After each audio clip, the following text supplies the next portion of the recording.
Hello friends, welcome back to my channel. আজ আমরা English grammar most important topic অর্থাৎ WHO word দিয়ে কিভাবে কোশ্চেন ক্রিয়েট করতে হয় সেটাই আজকে আমরা শিখবো। ঠিক আছে, রিয়েল লাইফ এক্সাম্পল দিয়ে আজকে আমরা শিখবো কিভাবে একটা WHO ওয়ার্ডকে ইউজ করে বিভিন্ন ধরনের কোশ্চেন করা সম্ভব, সেইগুলো আজকে আমরা শিখবো। ঠিক আছে, তো WHO ওয়ার্ড কি? WHO ওয়ার্ড আসলে একটা প্রশ্ন করার শব্দ। ঠিক আছে, অর্থাৎ এক কথায় যে শব্দ দিয়ে আমরা প্রশ্ন করা হয় বা যে শব্দ দিয়ে আমরা প্রশ্ন করি তাকে আমরা WHO ওয়ার্ড বলবো। ওকে, এবারে আমরা শিখবো যে WHO ওয়ার্ড কে কিভাবে ইউজ করা, কিভাবে এর রিয়েল লাইফে ইউজ হয়, সেইগুলো এখন আমরা শিখবো। আমরা সাধারণত 7 থেকে 8 প্রকারের WHO ওয়ার্ড কে ইউজ করি, যেমন what, where, where, who, why, how, how একটা WHO ওয়ার্ড এর ব্যবহার হচ্ছে how। ঠিক আছে, whom, which, এইভাবে। ঠিক আছে, তো এদের ইউজেস গুলো আমরা দেখে নেব। না, হোয়াট কি? হোয়াট মানে হচ্ছে কি। হোয়াট যেমন অবজেক্ট, কোন থিং, কোন জিনিসকে অবজেক্ট কি, কোন জিনিস বোঝালে আমরা হোয়াট কে ব্যবহার করবো। যেমন একটা সেন্টেন্স আছে যে I am eating an Apple. I am eating an apple. আমি আপেল খাচ্ছি। Eating, the present continuous আছে, ing যোগ হয়েছে, eating an apple. And এখানে হলো অ্যাপেল এর আগে না, অ্যাপেল একটা ভাওয়েল সাউন্ড। ঠিক আছে, তো অ্যাপেল অ্যাপেল সেই জন্য আমি বলেছিলাম আমার ভিডিও গুলো দেখবে যে কনসোনেন্ট ভাওয়েল আর্টিকেল যখন পড়িয়েছিলাম সমস্ত দেওয়া আছে আমার চ্যানেলে। জাস্ট ফলো করলে বুঝতে পারবে যে যখন কনসোনেন্ট সাউন্ড আসবে তখন আসবে এ, যখন ভাওয়েল সাউন্ড আসবে তখন হবে এন। ঠিক আছে, আর টেন্সের ভিডিও তো দেওয়াই আছে। জাস্ট ভিডিওটা এটা দেখার পরে জাস্ট চলে যাবে আমার প্রোফাইলে, ওখানে গিয়ে পুরো টেন্সের ভিডিও দেখবে। আশা করি তোমাদের কোনো এই জীবনে কোন টেন্সের কনক্লুশন থাকবে না, সমস্ত ক্লিয়ার হয়ে যাবে। তো চলো, I am eating N Apple, আমি একটি আপেল খাচ্ছি, এটাকে যখন কোশ্চেন করবো হোয়াট দিয়ে কোশ্চেন করবো, কি what are you eating, what are you eating, কি খাচ্ছ তুমি, হোয়াট ইজ ইউর নেম, তোমার নাম কি, what is your father name, তোমার বাবার নাম কি, what is your mother name, তোমার মার নাম কি। এই সমস্ত রিয়েল লাইফ জিনিস দিয়ে তুমি কোশ্চেন করো, দেখবে সলভ হবে। ঠিক আছে, তো হোয়াট এর মানে এটা। এবার চলে যাবো হোয়ার। হোয়ার কি? কোথায়, কোথায়। প্লেস, যখন একটা প্লেস বোঝাবে তখন আমরা হোয়ার কে ব্যবহার করবো। যেমন she is sitting in the classroom, সেই ক্লাসরুমের ভেতরে বসে আছে। সে মানে একটা মেয়ে, ইন দ্য ক্লাস, ইন মানে ভেতরে, in the classroom, sitting present continuous sitting. তো টেন্স আগে শিখতে হবে, টেন্স না শিখলে আমি যাই শিখে সব তোমাদের মাথার উপর দিয়ে যাবে। তাই টেন্স কে আগে ভালোভাবে শিখো। In the class, preposition, in preposition, প্রিপোজিশনের ভিডিও নেক্সট ভিডিওতে আমরা নিয়ে আসবো। তো আজকে এই জায়গাটা বুঝে নাও, যখন প্রিপোজিশন নিয়ে আসবো তখন ভালোভাবে আরো ক্লিয়ার হয়ে যাবে। In, on, at, over, under, এরকম প্রচুর প্রিপোজিশন আছে। কোশ্চেন কিভাবে করবো হোয়ার দিয়ে? না, হোয়ার ইজ সি সিটিং, সে কোথায় বসে আছে। হ্যার, হ্যার অ্যাম আই সিটিং, আমি কোথায় বসে আছি। হ্যার ইজ ইউর হাউস, তোমার বাড়ি কোথায়। হ্যার ইজ ইউর হোম, হ্যার ইজ ইউর স্কুল, তোমার স্কুল কোথায়। এরকম কোশ্চেন হতে পারে। When, time, we have our English class at 5 p.m. আমাদের ইংলিশ ক্লাস আছে কটার সময়? না, সেটা হচ্ছে 5টার সময়। at, এটাও একটা প্রিপোজিশন। এটাকে যখন কোশ্চেন করব, when do we have our English class, কখন আমাদের ইংলিশ ক্লাস আছে। when মানে কখন, যখন একটা টাইম বোঝাবে কখন, যখন, তখন আমরা when কে ব্যবহার করবো। ঠিক আছে, এরপরে চলে যাবো হু। হু মানে কি? হু মানে কে, অর্থাৎ পার্সন। যখন কোনো পার্সনকে টার্গেট করে বলবো রবি is your friend, Ravi is your friend, Ravi তোমার বন্ধু। Who is your friend? Who is your friend? যখন কোশ্চেন করছে who দিয়ে, Ravi is your friend, রবি তোমার বন্ধু।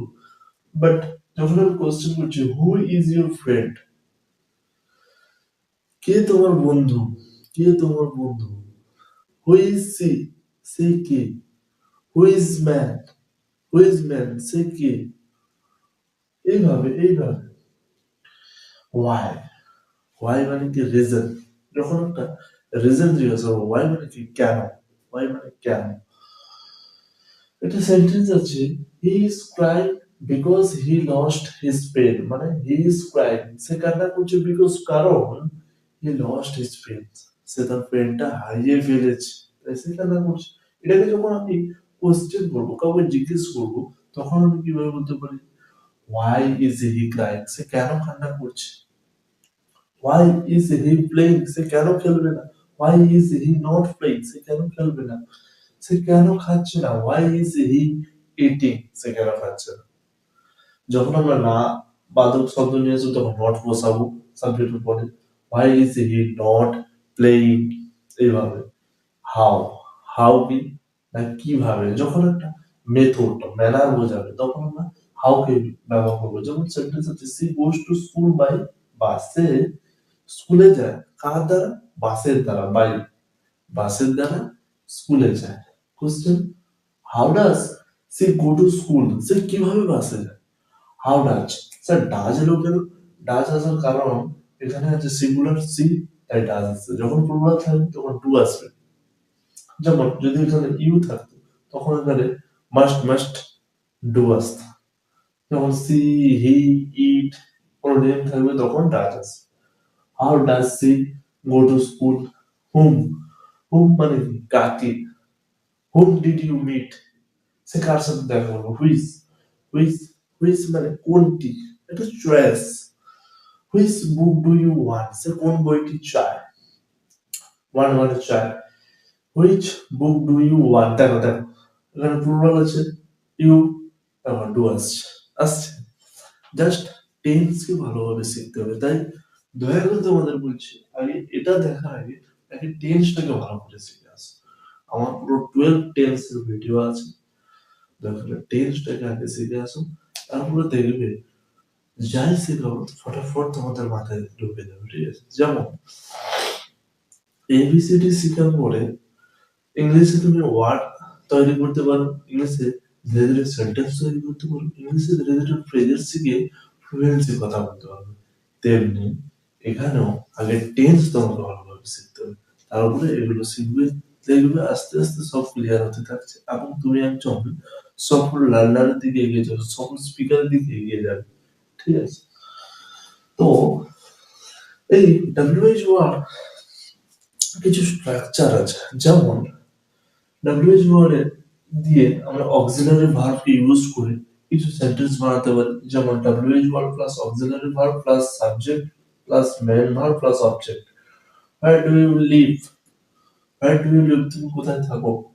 What is the eating, what is the eating সে কি খাচ্ছে, সে কি খাচ্ছে। আচ্ছা স্যার এখানে অক্সিলারি ভার্ব কোনটা, ডু, ইজ, এগুলো হচ্ছে অক্সিলারি ভার্ব। আরো আছে do, does, did, are, was, were, এই সমস্ত। আবার সেকেন্ড পার্টে যেমন WH word plus be verb plus subject দিয়েও আমরা ডাব্লিউএইচ ওয়ার্ড ক্রিয়েট করতে পারি। যেমন হু ইজ ইউর টিচার, তোমার টিচারের নাম কি, বা তোমার টিচার কে, হু ইজ ইউর টিচার। তারপর WH word plus modal, modal verb দিয়েও ক্রিয়েট হয়। Modal plus subject plus verb. How can I help you, how can আমি কিভাবে তোমাকে সাহায্য করতে পারি, ক্যান, ক্যান একটা কি মোডাল, আমি তোমাকে কিভাবে সাহায্য করতে পারবো, how can I help you, আমি তোমাকে। আবার অন্যভাবেও বলা যায় কোড মানে কি পারতাম, এবং উড, উইল, এ তো আছে প্রচুর মোডাল আছে, মোডাল শর্ট ভিডিও আমার দেওয়া আছে, চ্যানেলটাকে ফলো করতে হবে, আপডেট থাকো সময়ের সাথে সাথে, প্রচুর নিত্য নতুন জিনিস শিখবে। এবং নতুন যুগে তুমি আগে একটা যুগে ছিলে, এখন যখন ইংলিশ শিখছো, নতুন যুগে চলে এসছো, ঠিক আছে?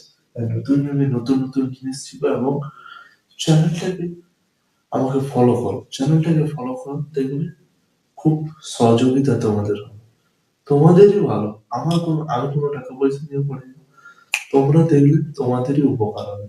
তাই চলো একটা শর্ট ফর্ম জানিয়ে দিই তোমাদের, যে WHO মনে রাখার সবচেয়ে সহজ কৌশল কি। WHO কিভাবে মনে রাখবে? সহজে একবারে, যে ফার্স্ট অফ অল এর যে structure, WHO plus helping verb plus subject plus main verb, এটা হচ্ছে এর ওভারঅল স্ট্রাকচার, ঠিক আছে? এইটা মনে রাখলে তোমার কোনোদিন ভুল হবে না, কোনো জায়গায় তুমি আটকাবে না, ঠিক আছে? তো তোমাদের একটা কোশ্চেন নেই, একটা কোশ্চেনের মাধ্যমে তোমরা, মানে একটা সেন্টেন্সের মাধ্যমে তোমরা এই 8 প্রকারের WHO ওয়ার্ডকে ব্যবহার করো। যেমন আছে, কোশ্চেনটা এখানে লিখবো কোথায়, যে কোশ্চেনটা লিখ, যে he he is reading a book, he is reading a book, এটা হচ্ছে কোশ্চেন। এটা তোমাকে সব ফরম্যাটে বানাতে হবে, ঠিক আছে? হোয়াট দিয়েও বানাবে, হোয়ার দিয়েও বানাবে, হুইচ দিয়েও বানাবে, হু, হোয়াই, হাউ, হোম, হুইচ, এই 8 প্রকার দিয়ে তোমাকে বানিয়ে আমাকে কমেন্টে জানাও। তারপরে আমি দেখছি তোমাদের কার কি অসুবিধা।